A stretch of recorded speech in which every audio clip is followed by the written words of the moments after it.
Hello everyone, and welcome to today's Jurassic World Evolution 2 video, where I will be showing you a park that has exclusively creatures from the Hell Creek Formation, which is the most popular dinosaur formation, with Tyrannosaurus rex, Triceratops, and the other extremely popular late Cretaceous dinosaurs. So, we are going to start off by going to the Ankylosaurus and Edmontosaurus enclosure. And here there are 5 Edmontosauruses and 3 Ankylosauruses grazing on the Hell Creek Formation's many ginkgo trees, palm trees, cycads, flowering bushes. This park aims for at least semi-realism, where herbivores will fight over territory with other herbivores if they eat the same foods. And so for this reason, there are going to be a lot of separate herbivore enclosures. Ankylosaurus would have fed on low ferns and bushes, along with the lower cycads, whereas Edmontosaurus would have feasted on the leaves from the many trees.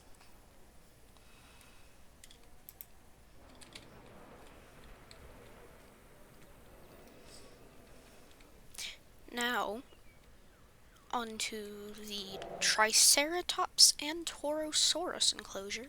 Of course, none of them are close to the viewing gallery.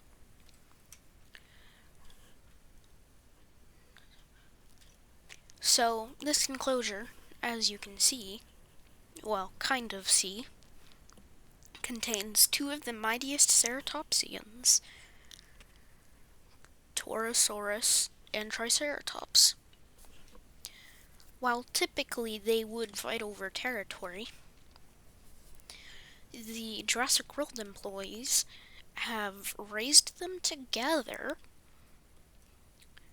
and as such, they've grown up thinking they are the same species, and they do not fight over territory.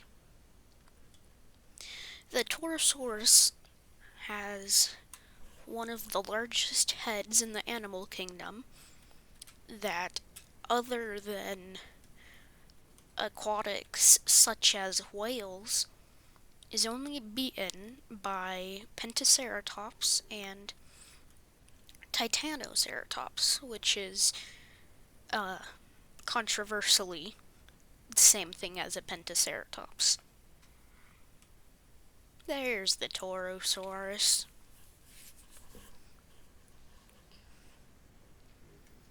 Both Triceratops and Torosaurus likely had to contend with Tyrannosaurus rex and Ankylosaurus, each other, potentially packs of Dakota raptors, among other creatures that lived in the Hell Creek Formation. Gonna go over to the next exhibit, the Struthiomimus enclosure. Oh, never mind. Apparently this is the Pachycephalosaurus enclosure. The Pachycephalus, or the Stygimoloch, might be just a juvenile Pachycephalosaurus. There's the Stygimoloch and the Pachycephalosaurus behind it. though it has not been confirmed entirely. So for now, Stygimoloch is still a thing. Unfortunately, Dracorex is no longer a thing. Dracorex is just a Pachycephalosaurus now. Well, it would have always been, but it's been recently confirmed that it is. I feel like the grass here is taller than normal. Here we go, a higher view.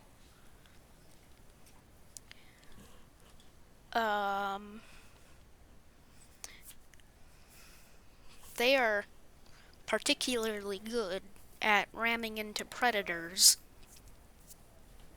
though I really don't think they would attempt to fight a Tyrannosaurus Rex. I do think they would have ran away from that fight. But I imagine if they encountered a Dakota Raptor, they would easily fight back, and they would probably win. Now to the Struthiomimus enclosure. Unless this is still the Patchy. Nope, that's still the Patchy enclosure. I apparently don't know the layout of my park. Oh yeah, I remember where the Struthio enclosure is. So, going over here, because I definitely know where I'm going, we are going to see a Quetzalcoatlus enclosure. In here, there should be 3 different Coatluses, and, you know, Quetzalcoatlus is the 2nd largest pterosaur, and, as the 2nd largest pterosaur, it is quite literally larger than a giraffe. It has a wingspan of 10 meters, which should be around 33 feet, I believe. And while standing upright, it's over 5 meters tall, which I believe should be roughly 18 meters, which is pretty cool. So, very large. The only flying creature on Earth to beat it in terms of size is Hatzegopteryx. And also the Jurassic World Evolution 2 Quetzal, because, well, the Evolution 2 Quetzal is, actually the Jurassic World Quetzal in general is many times larger than the real life creature. But again, they're still bigger than a giraffe in real life, so it's pretty ridiculous.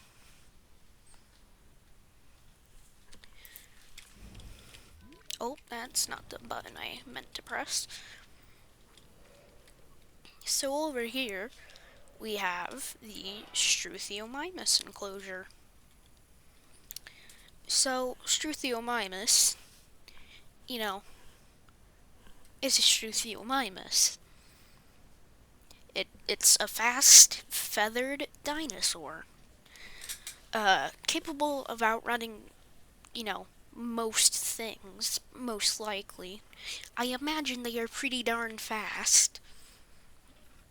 But, you know, I really don't think they would hesitate to kick a predator in the face before running away cowardly. Because, well, they really aren't cowardly like most people portray them. Like, yeah, they're not going to fight a T-Rex, but that's because a T-Rex is a T-Rex. Few things can fight a T-Rex, and Struthiomimus is not one of them. But, I mean, give it something the size of a Deinonychus, maybe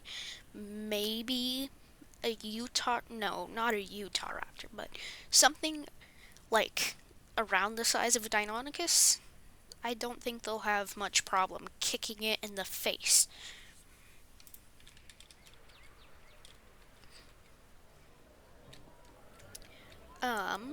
Over here, I do believe we have Pectenodon, a troodon that, like all troodons, are really only known from teeth. And, as we know, knowing something by just a tooth is not the best way to know something. But what we do know is that they're small, feathered dinosaurs. And in the case of Pectenodon, the not specific,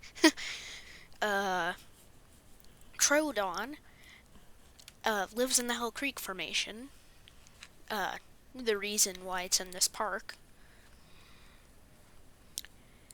And, it lived with T-Rex.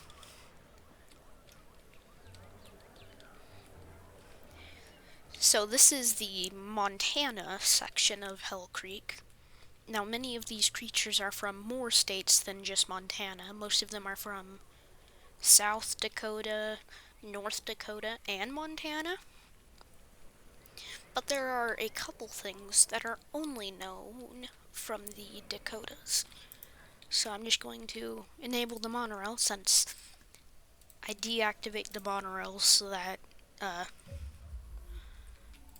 they don't leave without me at a really bad time.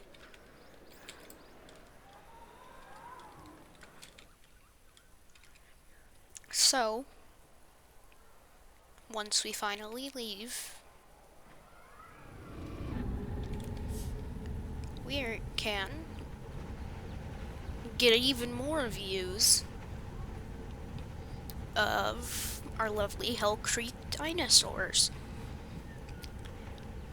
And soon to be a crocodile. And then we can't really see the quets from here, but down here we have our lovely Dakota raptor.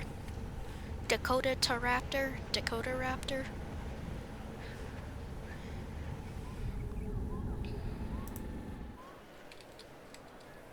So, Dakota raptor is the second largest dromaeosaur, I do believe. And, it's not to be trifled with by just anything. They are pretty large, being almost the size of a Utah raptor. Almost. Which is pretty big. But it's similar to the Utah raptor and most dromaeosaurs in the fact that its claw, unlike popular belief, is not used to slash its prey. It's used to pin its prey to the ground while it eats the prey. And in the case of Utah raptor, it eats it alive. I don't know if that's the case with Dakota raptor, but I hope not. And now, for the Boralosuchus enclosure. So, compared to more famous prehistoric crocs, this thing is small. Of course, being 9 feet long still isn't small, but it is compared to the likes of Sarcosuchus, Deinosuchus, Perusaurus, the big crocs, the ones that are rivaling the T-Rex in length. But this crocodile survived the very same extinction event that wiped out the dinosaurs, pterosaurs, and mosasaurs. Which is pretty darn cool. Now, if we go ahead and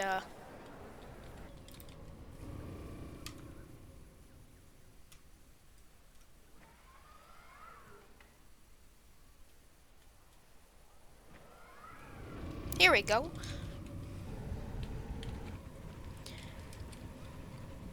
If we go back, because I realized I forgot something, we will see a little island surrounded fully by a lagoon. And this is because when we go through our lovely hyperloop, you see nothing. We find ourselves at the Tyrannosaurus Rex enclosure. The reason why the T-Rex is surrounded completely by a lagoon, which by the way is empty, there's nothing in it, is because, well, T-Rex could bite straight through steel. It probably would not be very fantastic trying to bite through steel, but T-Rex could bite through steel. So, you know, defenses that we use on anything else won't really contain them. And it wouldn't really contain an Ankylosaurus either. But, you know, the Ankylosaurus, as long as it's comfortable, extremely comfortable, isn't going to attempt to escape and eat things other than an occasional goat,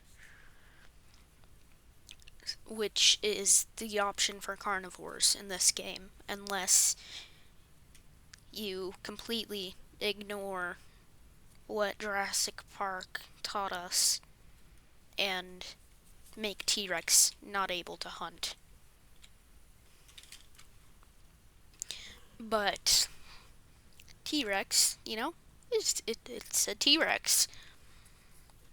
Despite what some think, though, Tyrannosaurus Rex, you know, it's called the Tyrant Lizard King for a reason. It's the Tyrant Lizard King. Like Giganotosaurus and Spinosaurus, even if they time traveled to actually meet a T-Rex, like, we don't call T-Rex T-Rex for nothing.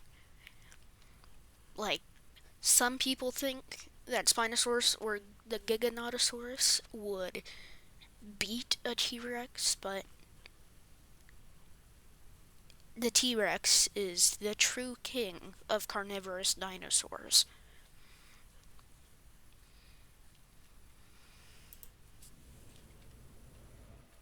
And that is the last species in this park. And there were multiple views we could have gotten, but I feel like that one was probably one of the best. So, I'm going to leave it here. So, while there are many more creatures that live in the Hell Creek Formation, these are the ones that appear in Jurassic World Evolution 2, modded or not. Unfortunately, the Hell Creek Pack mod does not work at the time of making this video, but I do think there is enough variety for this video. Please subscribe if you haven't already. Leave a like if you enjoyed the video or wish to support the channel. And have a good rest of your week. Goodbye.